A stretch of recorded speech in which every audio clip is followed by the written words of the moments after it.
Жылдын аягында дагы мына Кош мамлекеттик университетинде Болгор ынтымакчылык анан жетекчинин демилгелүү аракеттери менен тилектешмин. Проектиңизге ийгилик болсун.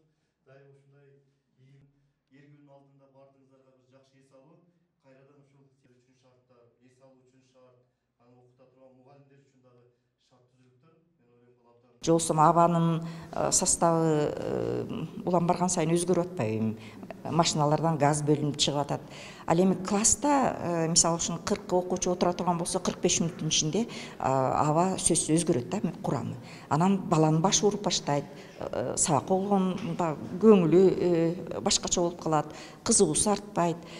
Демек биз мугалимдер ушул окуучуларыбыз үчүн, студенттерибиз үчүн комфорттуу сабакка болгон мындай делгирлиги.